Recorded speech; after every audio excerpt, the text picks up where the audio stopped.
Shalom,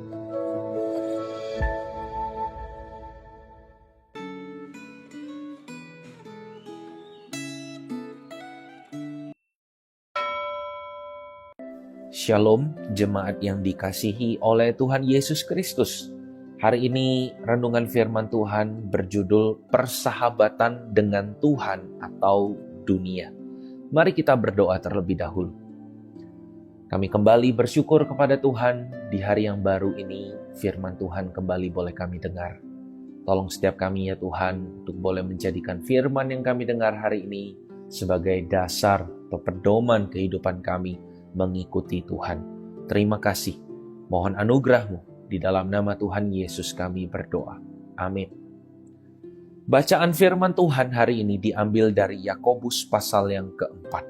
Saya akan bacakan ayat yang pertama sampai ayat yang ketiga. Dari manakah datangnya sengketa dan pertengkaran di antara kamu? Bukankah datangnya dari hawa nafsumu yang saling berjuang di dalam tubuhmu? Kamu mengingini sesuatu, tetapi kamu tidak memperolehnya, lalu kamu membunuh. Kamu iri hati, tetapi kamu tidak mencapai tujuanmu, lalu kamu bertengkar dan kamu berkelahi. Kamu tidak memperoleh apa-apa karena kamu tidak berdoa. Atau kamu berdoa juga, tetapi kamu tidak menerima apa-apa karena kamu salah berdoa. Sebab yang kamu minta itu hendak kamu habiskan untuk memuaskan hawa nafsumu. Sedemikian jauh bacaan firman Tuhan. Hawa nafsu, pembunuhan, ketamakan, iri hati, pertengkaran dan perkelahian adalah hasil perwujudan dari persahabatan dengan dunia. Hal-hal ini adalah hasil dari ketidaktundukan orang percaya kepada Allah.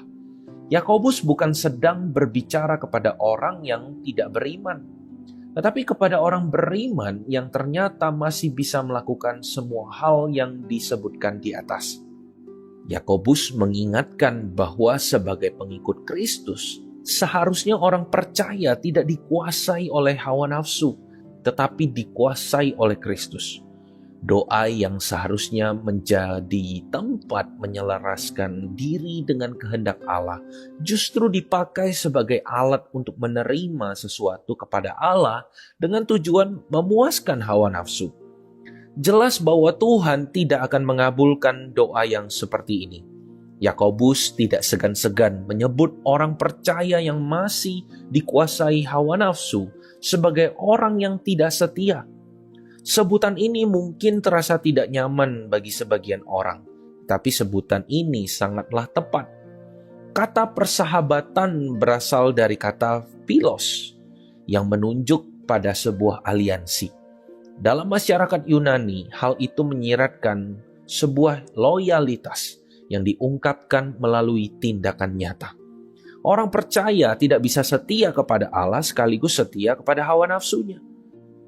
Konsekuensi hidup berdasarkan hawa nafsu adalah bahwa orang percaya itu menjadikan dirinya sebagai musuh Allah. Yakobus menambahkan bahwa berbeda dengan orang-orang dunia yang biasanya tidak melibatkan Tuhan dalam perencanaan mereka. Orang percaya seharusnya melibatkan Tuhan dalam setiap perencanaan.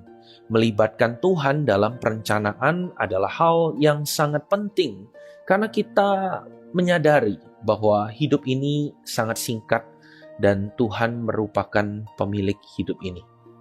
Orang percaya tidak pernah tahu kapan Tuhan akan memanggil mereka. Yakobus mengingatkan bahwa kehidupan ini sama seperti uap yang sebentar saja muncul lalu lenyap. Kalimat "jika Tuhan menghendakinya" merupakan perwujudan iman dan keberserahan orang percaya kepada Tuhan dalam segala rencana yang akan Ia lakukan. Dalam menjalani kehidupan sebagai orang percaya, cara hidup kita harus sangat berbeda dengan dunia ini. Jangan serahkan diri Anda untuk dikuasai oleh hawa nafsu, tetapi serahkanlah diri Anda kepada Allah, Sang Pemilik kehidupan. Pakailah doa sebagai sarana untuk mengetahui dan menyelaraskan diri terhadap kehendak Allah dan bukan untuk memaksa Allah melakukan hal-hal yang kita inginkan. Saat merencanakan sesuatu, libatkanlah Allah dan serahkanlah semua rencana Anda kepada Allah. Mari kita berdoa. Kami bersyukur ya Tuhan, hari ini firman Tuhan mengingatkan kami bagaimana kami harus hidup bersama dengan Tuhan. Baiknya kami melibatkan Tuhan di dalam seluruh perencanaan kami, bahkan apa yang ada di dalam hati kami kiranya semuanya terarah kepada Tuhan. Janganlah kiranya hidup kami disebutkan sebagai orang-orang yang bersahabat dengan dunia, karena artinya itu kami adalah musuh-musuh Allah. Kami mohon ya Tuhan, dekatkanlah kami kepada salib Kristus itu. Biarlah hati kami selalu tertuju kepada anak Allah yang mulia itu, dan hidup kami tidak dipenuhi oleh hawa nafsu yang oleh karenanya Kristus telah disalibkan. Tidak terarah kepada pembunuhan, ketamakan, iri hati, pertengkaran, perkelahian, semua hal yang menyebabkan anak Allah itu menderita. Tapi biarlah Kristus hidup di dalam diri kami, bukan karena kami yang menghidupkan Kristus itu, tetapi karena Kristus yang hidup itu ada di dalam hati kami. Tolong setiap kami ya Tuhan, di dalam nama Tuhan Yesus kami berdoa. Amin. Sampai jumpa di renungan selanjutnya. Tuhan Yesus memberkati kita sekalian.